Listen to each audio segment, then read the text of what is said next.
ایمان اور اطاعت۔ اطاعت کے لیے علم اور یقین کی ضرورت، ایمان کی تعریف، علم حاصل ہونے کا ذریعہ، ایمان بالغیب۔ اطاعت کے لیے علم اور یقین کی ضرورت۔ پچھلے باب میں تم کو معلوم ہو چکا ہے کہ اسلام دراصل پروردگار کی اطاعت کا نام ہے۔ اب ہم بتانا چاہتے ہیں کہ انسان اللہ تعالیٰ کی اطاعت اس وقت تک نہیں کر سکتا جب تک اسے چند باتوں کا علم نہ ہو اور وہ علم یقین کی حد تک پہنچا ہوا نہ ہو۔ سب سے پہلے تو انسان کو خدا کی ہستی کا پورا یقین ہونا چاہیے، کیونکہ اگر اسے یہی یقین نہ ہو کہ خدا ہے تو اس کی وہ اطاعت کیسے کرے گا؟ اس کے ساتھ خدا کی صفات کا علم بھی ضروری ہے۔ جس شخص کو یہ معلوم نہ ہو کہ خدا ایک ہے اور خدائی میں کوئی شریک نہیں، وہ دوسروں کے سامنے سر جھکانے اور ہاتھ پھیلانے سے کیوں کر بچ سکتا ہے؟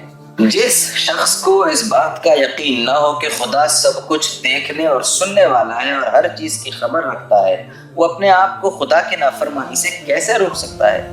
اس بات پر جب تم غور کرو گے تو تم کو معلوم ہوگا کہ خیالات اور اخلاق اور اعمال میں اسلام کے راستے پر چلنے کے لیے انسان میں جن صفات کا ہونا ضروری ہے، وہ صفات اس وقت تک پیدا نہیں ہو سکتی جب تک کہ اس کو خدا کی صفات کا ٹھیک علم نہ ہو، اور یہ علم بھی محض جان لینے کی حد تک نہ رہے بلکہ اس کو یقین کے ساتھ دل میں بیٹھ جانا چاہیے، تاکہ انسان کا دل اس کے مخالف خیالات اور اس کی زندگی اس علم کے خلاف عمل کرنے سے محفوظ رہے۔ اس کے بعد انسان کو یہ بھی معلوم ہونا چاہیے کہ خدا کی مرضی کے مطابق زندگی بسر کرنے کا صحیح طریقہ کیا ہے، کس بات کو خدا پسند کرتا ہے تاکہ اسے اختیار کیا جائے اور کس بات کو خدا ناپسند کرتا ہے تاکہ اس سے پرہیز کیا جائے۔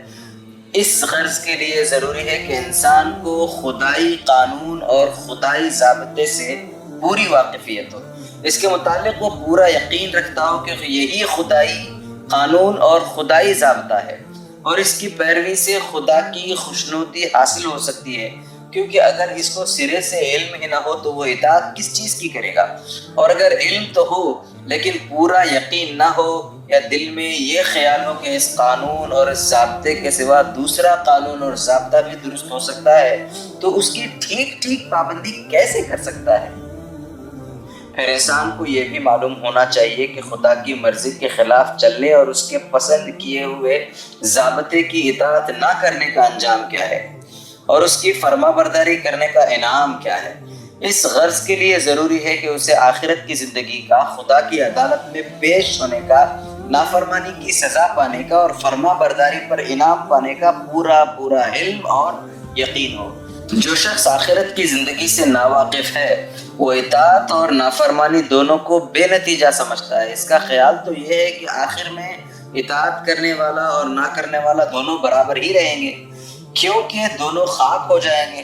پھر اس سے کیوں کر امید کی جا سکتی ہے کہ وہ اطاعت کی پابندیاں اور تکلیفیں برداشت کرنا قبول کرے گا اور ان گناہوں سے پرہیز کرے گا جن سے اس دنیا میں کوئی نقصان پہنچنے کا اس کو اندیشہ نہیں ہے۔ ایسے عقیدے کے ساتھ انسان خدائی قانون کا کبھی مطیع نہیں ہو سکتا۔ اسی طرح وہ شخص بھی اطاعت میں ثابت قدم نہیں ہو سکتا جسے آخرت کی زندگی اور خدائی عدالت کی پیشی کا علم تو ہے مگر یقین نہیں، اس لیے کہ شک اور تردد کے ساتھ انسان کسی بات پر جم نہیں سکتا۔ تم ایک کام کو دل لگا کر اسی وقت کر سکو گے جب تم کو یقین ہو کہ یہ کام فائدہ بخش ہے، اور دوسرے کام سے پرہیز کرنے میں بھی وہ اسی وقت مستقل رہ سکتے ہو جب تمہیں پورا یقین ہو کہ یہ کام نقصان دہ ہے۔ لہٰذا معلوم ہوا کہ ایک طریقے کی پیروی کرنے کے لیے اس کے انجام اور نتیجے کا علم ہونا بھی ضروری ہے، اور یہ علم ایسا ہونا چاہیے جو یقین کی حد تک پہنچا ہوا ہو۔ ایمان کی تعریف۔ اوپر کے بیان میں جس چیز کو ہم نے علم اور یقین سے تعبیر کیا ہے اسی کا نام ایمان ہے۔ ایمان کے معنی جاننے اور ماننے کے ہیں۔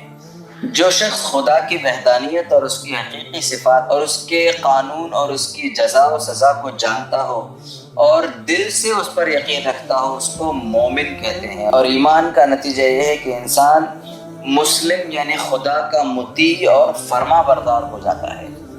ایمان کی اس تعریف سے تم خود سمجھ سکتے ہو کہ ایمان کے بغیر کوئی انسان مسلم نہیں ہو سکتا۔ اسلام اور ایمان کا تعلق وہی ہے جیسے درخت کا تعلق بیج سے ہوتا ہے۔ بیج کے بغیر تو درخت پیدا ہی نہیں ہوتا۔ البتہ ہو سکتا ہے کہ زمین میں بیج بویا جائے مگر زمین خراب ہونے کی وجہ سے یا آب و ہوا اچھی نہ ملنے کی وجہ سے درخت ناقص نکلے۔ بالکل اسی طرح اگر کوئی شخص سرے سے ایمان ہی نہ رکھتا ہو تو یہ کسی طرح ممکن نہیں کہ وہ مسلم ہو۔ البتہ یہ ضرور ممکن ہے کہ کسی شخص کے دل میں ایمان ہو مگر اپنے ارادے کی کمزوری یا ناقص تعلیم و تربیت اور بری صحبت کے اثر سے وہ پورا اور پکا مسلمان نہ ہو۔ ایمان اور اسلام کے لحاظ سے تمام انسانوں کے 4 درجے ہیں۔ ایک وہ جو ایمان رکھتے ہیں اور ان کا ایمان انہیں خدا کے احکام کا پورا مطیع بناتا ہے۔ جس بات کو خدا ناپسند کرتا ہے اس سے وہ اس طرح بچتے ہیں جیسے کوئی شخص آگ کو ہاتھ لگانے سے بچتا ہو، اور جس بات کو خدا پسند کرتا ہے وہ اس کو ایسے شوق سے کرتے ہیں جیسے کوئی شخص دولت کمانے کے لیے شوق سے کام کرتا ہے۔ یہ اصلی مسلمان ہے۔ دوسرے وہ جو ایمان تو رکھتے ہیں مگر ان کا ایمان اتنا طاقتور نہیں کہ انہیں پوری طرح خدا کا فرما بردار بنا دے۔ یہ اگرچہ کمتر درجے کے لوگ ہیں لیکن بہرحال مسلم ہیں۔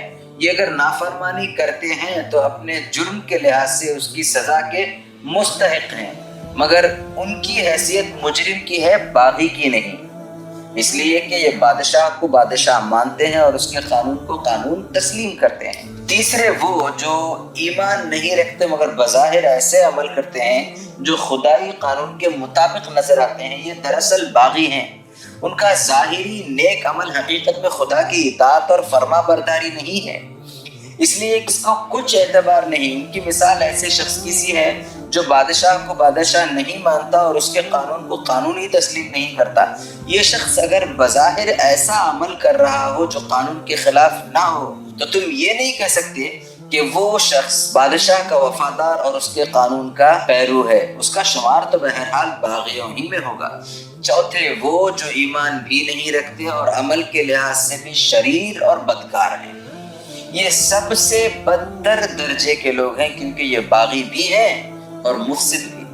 انسانی طبقوں کی اس تقسیم سے یہ بات ظاہر ہو جاتی ہے کہ ایمان ہی پر دراصل انسان کی کامیابی کا انحصار ہے۔ اسلام خواہ وہ کامل ہو یا ناقص صرف ایمان کے بیج سے پیدا ہوتا ہے۔ جہاں ایمان نہ ہوگا وہاں ایمان کی جگہ کفر ہوگا، جس کے دوسرے معنی خدا سے بغاوت کے ہیں، خواہ وہ بدتر درجے کی بغاوت ہو یا کمتر درجے کی۔ علم حاصل ہونے کے ذریعے اطاعت کے لیے ایمان کی ضرورت تو معلوم ہو گئی۔ اب سوال یہ ہے کہ خدا کی صفات اور اس کے پسندیدہ قانون اور آخرت کی زندگی کے متعلق صحیح علم جس پر یقین کیا جا سکے کس ذریعے سے حاصل ہو سکتا ہے؟ پہلے ہم بیان کر چکے ہیں کہ کائنات میں ہر طرف خدا کی کاریگری کے آثار پھیلے ہوئے ہیں جو اس بات پر گواہی دے رہے ہیں کہ اس کارخانے کو ایک ہی کاریگر نے بنایا ہے اور وہی اس کو چلا رہا ہے۔ ان آثار میں اللہ تعالیٰ کی تمام صفات کے جلوے نظر آتے ہیں، اس کی حکمت، اس کا علم، اس کی قدرت، اس کا رحم، اس کی پروردگاری، اس کا قہر۔ الغرض کون سی صفت ہے جس کی شان اس کے کاموں میں نمایاں نہیں ہے؟ مگر انسان کی عقل اور اس کی قابلیت نے ان چیزوں کو دیکھنے اور سمجھنے میں اکثر غلطی کی ہے۔ یہ سب آثار آنکھوں کے سامنے موجود ہیں اور ان کے باوجود کسی نے کہا خدا 2 ہیں اور کسی نے کہا خدا 3 ہیں، کسی نے بے شمار خدا مان لیے، کسی نے خدائی کے ٹکڑے ٹکڑے کر دیے اور کہا ایک بارش کا خدا ہے، ایک ہوا کا خدا ہے، ایک آگ کا خدا ہے۔ الغرض ایک قوت کے الگ الگ خدا ہیں اور ایک خدا ان سب کا سردار ہے۔ اس طرح خدا کی صفات کو سمجھنے میں لوگوں کی عقل نے بہت دھوکے کھائے ہیں جن کی تفصیل کا یہاں موقع نہیں۔ آخرت کی زندگی کے متعلق بھی لوگوں نے بہت سے غلط خیالات قائم کیے ہیں۔ کسی نے کہا کہ انسان مر کر مٹی ہو جائے گا، پھر اس کے بعد کوئی زندگی نہیں۔ کسی نے کہا کہ انسان بار بار اسی دنیا میں جنم لے گا اور اپنے اعمال کی سزا یا جزا پائے گا۔ خدا کی مرضی کے مطابق زندگی بسر کرنے کے لیے قانون کی پابندی ضروری ہے۔ اس کو تو خود اپنی عقل سے بنانا اور بھی زیادہ مشکل ہے۔ اگر انسان بہت صحیح عقل رکھتا ہو اور اس کی علمی قابلیت نہایت اعلیٰ درجے کی ہو، تب بھی سال ہاں سال کے تجربے اور غور و خوض کے بعد کسی حد تک ان باتوں کے متعلق رائے قائم کر سکے گا، اور پھر بھی اس کو کامل یقین نہ ہوگا کہ اس نے پورا حق معلوم کر لیا ہے۔ اگرچہ علم اور عقل کا پورا امتحان تو اسی طرح ہو سکتا تھا کہ انسان کو بغیر کسی ہدایت کے چھوڑ دیا جاتا، پھر جو لوگ اپنی کوشش اور قابلیت سے حق اور صداقت تک پہنچ جاتے وہی کامیاب ہوتے، اور جو نہ پہنچتے وہ ناکام رہتے۔ لیکن اللہ تعالیٰ نے اپنے بندوں کو ایسے سخت امتحان میں نہیں ڈالا۔ اس نے اپنی مہربانی سے خود انسانوں ہی میں سے ایسے انسان پیدا کیے جن کو اپنی صفات کا صحیح علم دیا اور وہ طریقہ بھی بتایا جس سے انسان دنیا میں خدا کی مرضی کے مطابق زندگی بسر کر سکتا ہے، آخرت کی زندگی کے متعلق بھی صحیح واقفیت بخشی اور ان کی ہدایت کی کہ دوسرے انسانوں کو یہ علم پہنچا دیں۔ یہ اللہ کے پیغمبر ہیں۔ جس ذریعے سے خدا نے ان کو علم دیا ہے اس کا نام وحی ہے، اور جس کتاب میں ان کو یہ علم دیا ہے اس کو اللہ کی کتاب اور اللہ کا کلام کہتے ہیں۔ اب انسان کی عقل اور اس کی قابلیت کا امتحان اس میں ہے کہ وہ پیغمبر کی پاک زندگی کو دیکھے اور اس کی اعلیٰ تعلیم پر غور کرنے کے بعد اس پر ایمان لاتا ہے یا نہیں۔ اگر وہ حق شناس اور حق پرست ہے تو سچی بات اور سچے انسان کی تعلیم کو مان لے گا اور امتحان میں کامیاب ہو جائے گا، اور اگر اس نے نہ مانا تو انکار کے معنی یہی ہوں گے کہ اس نے حق اور صداقت کو قبول کرنے اور سمجھنے کی صلاحیت کھو دی ہے۔ یہ انکار اس کو امتحان میں ناکام کر دے گا اور خدا اور اس کے قانون اور آخرت کی زندگی کے متعلق وہ کبھی کوئی صحیح علم حاصل نہ کر سکے گا۔ ایمان بالغیب۔ دیکھو، جب تم کو کسی چیز کا علم حاصل نہیں ہوتا تو علم رکھنے والے کو تلاش کرتے ہو اور اس کی ہدایت پر عمل کرتے ہو۔ تم بیمار ہوتے ہو تو خود علاج نہیں کر لیتے بلکہ ڈاکٹر کے پاس جاتے ہو۔ ڈاکٹر کا سند یافتہ ہونا، اس کا تجربہ کار ہونا، اس کے ہاتھ سے بہت سے مریضوں کا شفا یاب ہونا، یہ ایسی باتیں ہیں جن کی وجہ سے تم ایمان لے آتے ہو کہ تمہارے علاج کے لیے جس لیاقت کی ضرورت ہے وہ اس ڈاکٹر میں موجود ہے۔ اسی ایمان کی بنا پر وہ جس دوا کو جس طریقے سے استعمال کرنے کی ہدایت کرتا ہے اس کو تم استعمال کرتے ہو، اور جس چیز سے پرہیز کا حکم کرتا ہے اس سے پرہیز کرتے ہو۔ اسی طرح قانون کے معاملے میں تم وکیل پر ایمان لاتے ہو اور اس کی اطاعت کرتے ہو، تعلیم کے مسئلے میں استاد پر ایمان لاتے ہو اور وہ جو کچھ تمہیں بتاتا ہے اس کو مانتے چلے جاتے ہو۔ تمہیں کہیں جانا ہو اور راستہ معلوم نہ ہو تو کسی واقف کار پر ایمان لاتے ہو، جو راستہ وہ تمہیں بتاتا ہے اسی پر چلتے ہو۔ الغرض دنیا کے ہر معاملے میں تم کو واقفیت اور علم حاصل کرنے کے لیے کسی جاننے والے آدمی پر ایمان لانا پڑتا ہے اور اس کی اطاعت کرنے پر تم مجبور ہوتے ہو۔ اسی کا نام ایمان بالغیب ہے۔ ایمان بالغیب کے معنی یہ ہیں کہ جو کچھ تم کو معلوم نہیں اس کا علم جاننے والے سے حاصل کرو اور اس پر یقین کر لو۔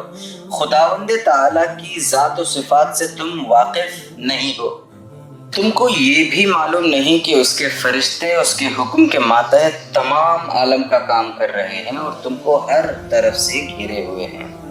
تم کو یہ بھی خبر نہیں کہ خدا کی مرضی کے مطابق زندگی بسر کرنے کا طریقہ کیا ہے۔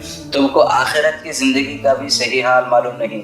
ان سب باتوں کا علم تو تم کو ایک انسان سے حاصل ہوتا ہے جس کی صداقت، راست بازی، خدا ترسی، نہایت پاک زندگی اور نہایت حکیمانہ باتوں کو دیکھ کر تم تسلیم کرتے ہو کہ جو کچھ وہ کہتا ہے سچ کہتا ہے۔ اس کی سب باتیں یقین لانے کے قابل ہیں۔ یہی ایمان بالغیب ہے۔ اللہ تعالیٰ کی اطاعت اور اس کی مرضی کے مطابق عمل کرنے کے لیے ایمان بالغیب ضروری ہے، کیونکہ پیغمبر کے سوا کسی اور ذریعے سے تم کو صحیح علم حاصل ہو نہیں سکتا، اور صحیح علم کے بغیر تم اسلام کے طریقے پر ٹھیک چل نہیں سکتے۔